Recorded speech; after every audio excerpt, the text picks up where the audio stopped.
what the hell am I actually paying my accountant to do here?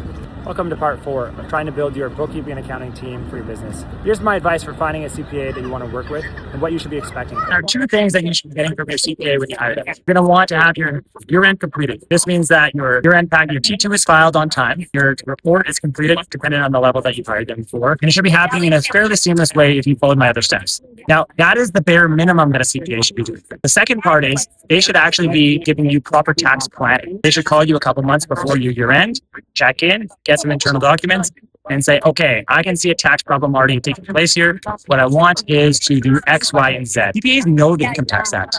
We work with a lot of different businesses, see a lot of different scenarios. They'll be able to give you advice early so you can make changes before it's too late. Because if you go past that date, it's going to be impossible to make certain changes that are going to reduce your overall taxes. Tax planning is the most important part of the service that your CPA provides. One final caveat is I do hear a lot that CPAs charge a lot, and ultimately the ones with more experience, the ones that have seen more scenarios, that know how to save you the most amount of money, and can file on time and efficiently, they're the ones who are going to charge you more, but they're going to ultimately save you more money. If you're looking for the cheapest CPA, you might get the cheapest level of service. All of that to say, if you find yourself always complaining about your accountant and you're switching every few years, you should probably look at going back to the beginning videos, watching how you should be building your finance team and processes out. It should be a seamless year end. The bitter pill is it could be you as the business owner, and you probably need to make adjustments to what you're already doing. So in summary, when you're hiring an accountant, remember, you have the product, which is the year end, and you have the advice, which is the service. If you're not getting both, you need a new CPA. Follow along in part 5, because we're going to talk about big business and bringing all of these services in-house.